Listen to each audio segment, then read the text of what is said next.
တေဂန်နီးမှာစိတ်ကိုထားတဲ့နေ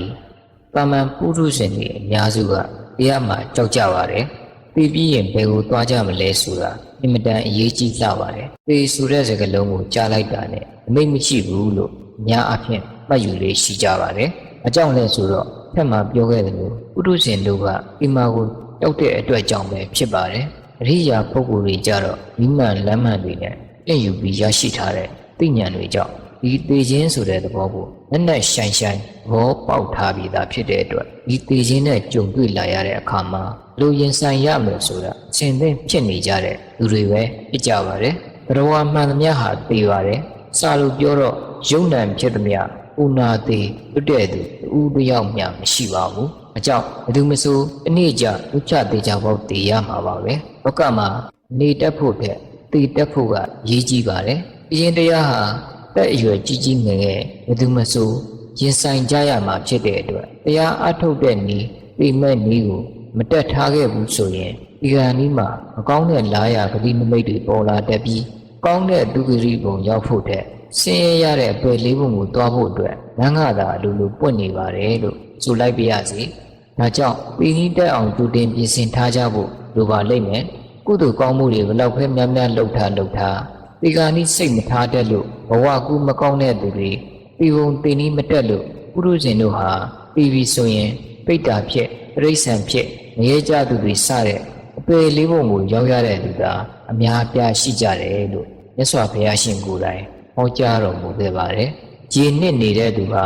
အာကိုတကြီးနဲ့မိယာမိယာပြယာကိုဆွဲယူထားတတ်တယ်လို့ပဲဒီကနေ့မှဖြစ်တဲ့စိတ်ဟာဆွဲမိဆွဲရဆွဲတတ်ကြပါတယ်။ဒီကနေ့ကာလဆိုတာကိုအားနှုတ်အားတွေရောပါနေတဲ့အတွက်ပါယကံမှုဝစီကံမှုဖက်မနောကံဖြစ်တဲ့စိတ်ကူသာအများဆုံးလုံနိုင်ခွင့်ရှိတော့တာကိုသတိပြုရမှာဖြစ်ပါတယ်မနောကံအလုပ်ဖြစ်တဲ့စိတ်ထဲကနှလုံးသွင်းဆင်ခြင်မှုကိုသာပဲ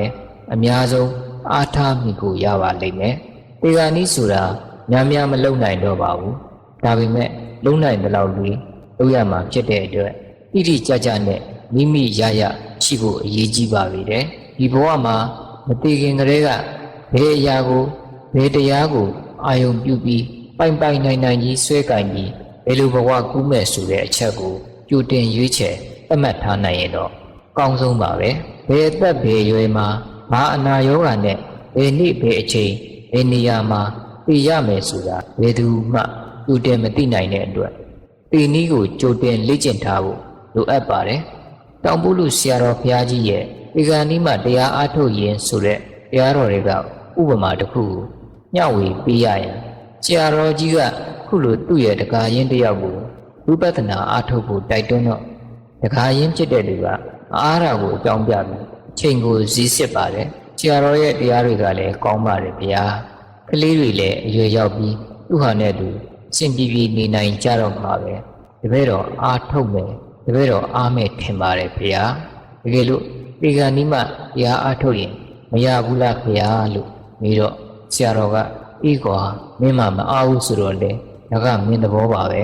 အထုတ်လို့မရဘူးလို့တော့မပြောပါဘူးငါပြောတဲ့ဥပမာလေးကိုနားထောင်လိုက်အောင်နဲ့မင်းတို့အိမ်မှာမိသားစုတွေနေကြတယ်နော်အိမ်မဖေဟာမိသားစုနေကြပါတယ်ဖေဟာမနေ့စာသမီးကိုဘယ်ချိန်စားကြတယ်လဲ12နာရီလောက်မှာမိသားစုအားလုံးစုပြီးစားကြပါတယ်ဖေဟာဒါဆိုရင်12နာရီမထိုးခင်အချိန်လေးမှာကပ်ပြီးသမင်းချက်စားကြတာလားမဟုတ်ပါဘူးဖေဟာတပည့်တော်ရဲ့အိမ်ရှင်မကမနဲ့မိုးလင်းတာနဲ့စားတော့ဖို့အတွက်မိဖို့နာမှာချွေးတစ်လုံးလုံးနဲ့ဖြတ်ပြုတ်နေရပါတယ်ဖေဟာအခါတလေစားကနေတော့ဖြတ်ပြုတ်မပြီးသေးပါဖေဟာဒါဆိုရင်စားကနေမှချက်ပြုတ်စားလို့ရောမရနိုင်ဘူးလားစားလို့အချိန်မမီတဲ့အပြင်သမင်းဟင်းတွေလည်းမနူးမနက်ဖြစ်မှာပါဖေဟာအဲ့ဒီအတိုင်းပါပဲတရားဓမ္မကိုတေကန်ဤတက်လို့ရင်မနူးမနက်ဘူးပေါ့တရားဓမ္မဆိုတာအချိန်ရှိတော့ကလေးကလေ့ကျင့်ယူရတယ်လူနဲ့အောင်ကျင့်ကြံအားထုတ်ရတယ်ကွယ်ဆိုတဲ့ဆရာတော်ကြီးရဲ့ဩဝါဒဆုံးမစကားဥပမာပဲဖြစ်ပါတယ်တက်ကြီးငယ်အရွယ်ငယ်လက်မရွေးရင်တုန်းကတရားအားမထုတ်ဖြစ်ခဲ့သေးရင်တောင်မှတရားအားမထုတ်ဖြစ်ခဲ့တာကိုနောင်တဖြစ်မနေပဲနဲ့ကြံရှိနေသေးတဲ့အချိန်ကလေးမှာ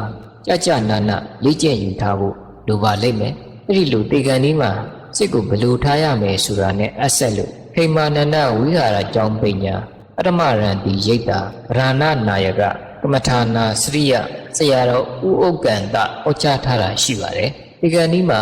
ဝိပဿနာဖြစ်စီမဲ့အာယုံတစ်ခုခုကိုထားနိုင်မယ်ဆိုရင်တော့အကောင်းဆုံးပါဥပမာယောဂကြောင့်ဒီကနေ့ဝေဒနာဖြစ်လာတဲ့အခါဝေဒနာကိုခွာပြီးအခြားကုသိုလ်အာယုံတွေမှာစိတ်ကိုထားရတာတော့ဒီနေ့သက်တာတာပေါ့လေဒါပေမဲ့ဝေဒနာကိုခွာထားရုံနဲ့မရသေးပါဘူးဥပိမငိုနေပူလောင်နေကြမဲ့လူတွေရဲ့အာယုံတွေအခြားအာယုံတွေကလည်းရှိသေးတယ်ပြီးတော့ဒါနအာယုံနဲ့ပြီးရင်နတ်ပြည်ရောက်နိုင်တယ်သီလနဲ့ပြီးလဲအတူတူပဲပြီးထံမပို့ပါဘူးဝေဒနာတွေရဲ့ဖြစ်ပျက်မှုသဘောတွေကိုတိုက်ရိုက်ရှုနေမယ်ဆိုရင်တော့ဝိပဿနာအာယုံဖြစ်နေတယ်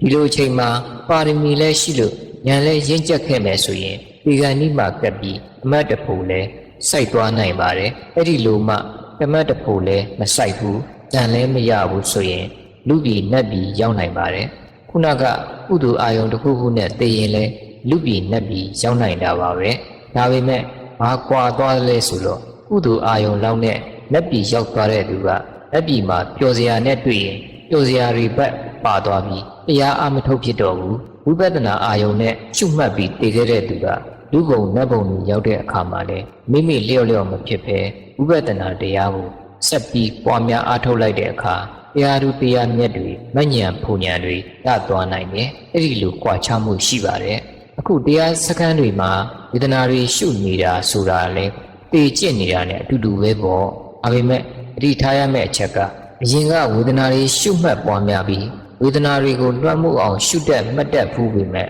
ပုံမှန်အမြဲတမ်းဇက်တိုက်လေ့ကျင့်မှုမရှိဘူးတစ်ခါတလေမှသာအားထုတ်ပြစ်တတ်တယ်ဒီကြားထဲမှာလည်းအားထုတ်ဖြစ်မထားဘူးဆိုရင်တော့ဒီကနေ့အခါမှာနိုင်နေနဲ့ရှုမှတ်နိုင်ဖို့အင်မတန်ခက်ခဲပါလိမ့်မယ်အချိန်တစ်ခါမှတရားအားမထုတ်ဘူးတဲ့သူအတွက်တော့ရှုမှတ်ဖို့မဖြစ်နိုင်ပါဘူးဒါကြောင့်တရားရှုမှတ်သူတို့အနေနဲ့အမြဲတမ်းလိုလိုအလေးကျင့်ဖြစ်နေအောင်နေ့စဉ်နဲ့အမျှရှုမှတ်ပွားများပေးနေသင့်ပါတယ်တရားအားထုတ်တယ်ဆိုတာသမင်းစားတယ်လို့မျိုးနေ့စဉ်ပြုလုပ်ရမယ့်အလုပ်ဖြစ်ပါတယ်ဒါဆိုရင်တော့အတိလေးကျင့်ရလဲရောက်တယ်လို့ပြီးတဲ့နောက်ဘဝမှာလည်းမမေ့မလျော့နဲ့ဝိပဿနာတရားတွေဆက်လက်ပွားများအားထုတ်ရင်းနဲ့မဉ္ဇဉ်ဖူဉ္ဇဉ်တွေရရှိသွားနိုင်တဲ့အကျိုးကျေးဇူးတွေကိုရရှိသွားမှာပါဒါကြောင့်အလွယ်ဆုံးပြောရရင်ဝိပဿနာတရားအားထုတ်တယ်ဆိုတာစိတ်ကိုထားတတ်အောင်ပြုလုပ်တာပါပဲဒါကြောင့်အဲ့ဒီလိုလေ့ကျင့်ယူရမယ်ဆိုရင်ဓမ္မမိတ်ဆွေတို့ဟာဒီကနေ့အချိန်လေးမှာစိတ်ကိုဘယ်လိုထားရမယ်ဆိုတာသူများကိုမေးနေစရာမလိုပဲဥပဒါကိုအိနေအပ်နေရမှာပဲဖြစ်ပါတယ်ဓမ္မမိတ်ဆွေတို့အနေနဲ့ဒီကနေ့အတွက်စိတ်ထားတတ်အောင်ကျင့်တော်ကြံ့ကြံ့ထားပြီးပါပြီဒါပေမဲ့ကားမောက်ပြီးတည်သွားတာတော့လည်းကောင်းအုံနောက်သွေးကြောပြတ်သွားလို့ရုတ်တရက်တည်သွားတာဆိုရင်ဒီအခြေအနေတွေမှာစိတ်ကိုဘယ်လိုထားရမှာလဲဆိုပြီးဓမ္မမိတ်ဆွေတို့အနေနဲ့မေးစရာဖြစ်လာနိုင်ပါတယ်ဒီလိုရုတ်တရက်တည်ဆုံမှုနဲ့ပတ်သက်ပြီးအယိုးရှင်းဆုံးသိထားသလောက်မျှဝေပေးရရင်တာမန်ပုဂ္ဂိုလ်တွေအနေနဲ့ရုတ်တရက်တည်ဆုံတဲ့အခါမှာစိတ်ကိုဘယ်လိုထားရမယ်ဆိုတာမပြောနိုင်ပေမဲ့အရိယာတွေထဲမှာအနေဆုံးအဆင့်ဖြစ်တဲ့သောတာပန်တည်ထားတဲ့အရိယာတယောက်မှာတော့ဒုတိယတည်ဆုံးသွားပါကသူ့မှာရှိတဲ့စိတ်အစဉ်ကိုတော့ဖြင့်ဒီကြပေါက်ပြောနိုင်ပါတယ်အဲ့ဒီလိုအနေဆုံးသောတာပန်ဖြစ်တဲ့အရိယာတို့ဟာဘယ်လိုနည်းနဲ့ပဲအသက်တည်တည်ကိုယ်တိုင်ကိုကငါလူဘဝရရှိတာတန်ဖိုးရှိလိုက်တာဆိုပြီးကြည်နပ်နေကြတဲ့သူတွေကြည့်ပါပဲဘာဖြစ်လို့လဲဆိုတော့မြတ်စွာဘုရားတတ်တော်ထင်ရှားရှိစဉ်မြတ်စွာဘုရားသည်ဒီကြောရယုံကျောင်းတော်၌သတင်းသုံးနေတော်မူစဉ်အခါဖြစ်ပါတယ်အဲ့ဒီတုန်းကသောတာပန်အရိယာတဦးဖြစ်တဲ့မဟာနန္တာဂီဝေမင်းဟာဘုရားမြတ်စွာဘုရားထံသို့ရောက်လာချင်းကပ်ပြီးဤကဲ့သို့လျှောက်ထားလေတယ်အရှင်ဘုရားဤကပိလဝိပြည်သည်လူဦးရေထူထပ်ပေါများ၍စီကားလာပါ၏လမ်းတို့လမ်းရှိနှင့်ဈေးအိမ်တို့လည်းများပြားလှပါ၏အရှင်ဘုရားတပည့်တော်သည်မြတ်စွာဘုရားကို၎င်းတန်ဃာတော်ကို၎င်းစီကပ်ခါစားပြီးသည့်နောက်ညနေရန်အချိန်၌ကပိလဝတ်သို့ဝင်သည်ရှိသောပြေးလွှားနေသောဆင်နှင့်လည်းတွေ့ဆုံရပါ၏မြင်းရထားလှဲတို့နှင့်လည်းတွေ့ဆုံရပါ၏အရှင်ဘုရားထိုအခါမျိုး၌တပည့်တော်အားမြတ်စွာဘုရားကိုအာယုံပြုသောစိတ်သည်လွတ်တည်တာသည်တရားတော်တန်ဃာတော်တို့ကိုအာယုံပြုသောစိတ်သည်လွတ်တည်တာသည်တဲ့အရှင်ဘုရားထိုအခါတပည့်တော်သည်ဒီအချိန်၌မတော်တဆရုတ်တရက်တည်ရပါမူဘေဘဝသို့လာရောက်ရပါမည်နည်းဟုပြီးတော်မိပါသည်ဘုရားဟုလျှောက်ထား၏ဆိုလိုတဲ့သဘောကဥက္ခေကာလသဘောနဲ့ပြောရရင် ဒီလောက်လူတွေရှုပ်နေကားတွေရှုပ်နေတဲ့အထဲမှာရှုမှတ်လို့ရမှာလားဆိုရင်မရပါဘူးဒီအချိန်မှာမတော်တဆအက်ဆီဒန့်ဖြစ်လို့တည်သွားရင်တပည့်တော်ရဲ့စိတ်ကဘယ်လိုလုပ်ရမှာလဲအဲ့ဒီသဘောပါထို့အခါမြတ်စွာဘုရားကမဟာနံသင်မကြောက်ပါနဲ့မစိုးရိမ်ပါနဲ့သင်အားမယုံညံ့သောတည်ခြင်းဖြစ်လက်တံအောင်းသောတည်ခြင်းသာဖြစ်မည်မဟာနံကျင်သူသည်ရှည်မြင့်စွာသောကာလပတ်လုံးယုံကြည်မှုတတ်တာဖြင့်ထုံအပ်သောစိတ်စောင့်တည်မှုသီလအကြမြင်တုဒ္ဒစွန့်ကြဲမှုစာကအတိညာပညာတို့ဖြင့်ထုံအပ်သောစိတ်ရှိသူဖြစ်၏ထိုသူဤခန္ဓာယုတ်သည်မဟာဘုတ်၄ပါးအစုအဝေးဖြစ်၏ထမင်းမုံစသောအစာအာဟာရတို့ဖြင့်ကြီးပွားရ၏ပြုပြင်ထိမ့်မှတ်ပေးရခြင်းသဘောရှိ၏မတည်မြဲခြင်းပြိုကွဲပျက်စီးခြင်းသဘောရှိ၏ထိုခန္ဓာကိုယ်ရုပ်ကိုကြီးငှက်တို့လည်းထိုစိတ်ကုန်၏တောခွေးအိမ်ခွေးနှင့်ပိုးလောက်တို့လည်းအားစားကြကုန်၏သို့သောမဟာနံထိုသူ၏တရားသီလစာကပညာတို့ဖြင့်ရှည်မြင့်စွာသောကာလပတ်လုံးထုံအပ်သောစိတ်ဒီကအထက်တို့သာတက်လေရှိပြီ၏ထူးခြားစွာသွားလေရှိပြီ၏ဆိုလိုတဲ့အဓိပ္ပာယ်ကဘုရားရှင်ကအဲ့ဒီအကြောင်းကြောင့်တော့မကြောက်ပါနဲ့ကွယ်အပေကြမှာမကြောက်ပါနဲ့ရှုမှတ်တဲ့တတိမရှိမှန်းလဲသိတယ်ရှုတဲ့တတိမရှိမှန်းလဲသိနေတယ်ဘာဖြစ်လို့လဲဆိုတော့တင့်မှာဘုရားကြည်ညိုတဲ့စိတ်ရှိတယ်တရားကြည်ညိုတဲ့စိတ်ရှိတယ်တန်ခါကြည်ညိုတဲ့စိတ်ရှိတယ်ဘုရားတရားတန်ခါကိုထဲထဲဝင်ဝင်ကြည်ညိုတဲ့စိတ်ရှိတယ်တင့်မှာသီလစင်ကြယ်တဲ့စိတ်ဓာတ်ရှိတယ်သင်မရှိမှတ်နေပေမဲ့တင့်တက်ကကောင်းတယ်လူအုပ်ကြားဆင်းနှင်းလို့ယထာတိုက်လို့သိရင်လည်းသင်အပယ်မကြဘူးမှတ်မှအပယ်မကြဘူးရှုမှအပယ်မကြဘူးထင်နေကြတာမှတ်တာမှတ်နေတယ်ရှုတာရှုနေတယ်လက်မလာရင်အပယ်ကြတယ်တကယ်သူတော်ကောင်းဓာတ်တာရှိနေရင်မှတ်လည်းမကြဘူးမရှုလည်းမကြဘူးမဟာဝကတန်ယုတ်မဟာနာမတုတ်တံမှာဘုရားရှင်ဟောထားပါတယ်မှတ်ဖို့ရှုဖို့ဒီကမဟုတ်ပါဘူးသူတော်ကောင်းဓာတ်ပေါ်ကြိုးစားပါဘုရားရှင်ကမဟာနံကိုမကြောက်နဲ့လို့ပြောတာတရားတရားတန်ခါကြည်ညိုပြီးဒီလာလဲရှိတဲ့အတွက်ကြောင့်တဲ့ဘာစိတ်လေးလံမှုများရှိဘူးဆိုရင်အပယ်မကြဘူးတဲ့မြတ်စွာဘုရားပေးတဲ့ဥပမာကမဟာနံစီထည့်ထားတဲ့အိုးတစ်လုံးကိုယူပြီးတော့ရည်တဲ့ခွဲချလိုက်စမ်းပါပင်ကိုယ်တိုင်မျက်ဝါးထင်နေမြင်ရမှာပါစီကရေပေါ်ပေါ်ပြီးဦးချမ်းကွဲတွေကအုတ်ကြမြုပ်ကုန်ပါတဲ့တင့်ခန္ဓာကြီးကတိတ်ပြီးတော့အိုးကွဲသလိုဖယိုဖယဲပျက်စီးသွားတာအဓိကမဟုတ်ဘူးတင့်စိတ်ဓာတ်ကပေါ့တဲ့အတွက်ကြောင့်စီပေါ်သလိုပေါ်တာရေအောက်မမြုပ်ဘူးတဲ့အပယ်လေးပုံမရောက်ဘူးတဲ့လူပြည်အလွာကအောက်ကိုမရောက်ဘူးတဲ့ဦးချမ်းကွဲမှုမြုပ်တာမဟုတ်ဘူးလေးလို့မြုပ်တာစီမိုးလို့ပေါ်တာမဟုတ်ဘူးပေါ့လို့ပေါ်တာစိတ်ကလေးဟာဘုရားတရားတန်ခါကြည်ညိုကိုယ်တိလစင်ကြယ်ဘာစိတ်လေးလံမှုများမရှိဘူးဆိုရင်အပယ်မကြဘူးတဲ့မဟာနံအရှိအရက်တို့တိုင်းညွတ်လျက်ရှိသောတစ်ပင်ကိုအရင်မှဖြတ်ပိုင်းသောထိုတစ်ပင်သည်ဘယ်အရက်တို့လဲကြပေမည်နည်းမဟာနံထိုတစ်ပင်သည်အရှိရက်တို့သာလဲလဲကြမည်မဟုတ်လားမဟာနံအဲ့ဒီဥပမာအတိုင်းပင်သည်အရိယာပုဂ္ဂိုလ်တို့မြတ်တတ်သောသူတော်ကောင်းတရားနှင့်ပြည့်စုံထုံမွှန်းပြီးသူသည်နိဗ္ဗာန်သို့ရှေ့ရှုကိုင်းညွတ်တည်တာဖြစ်၏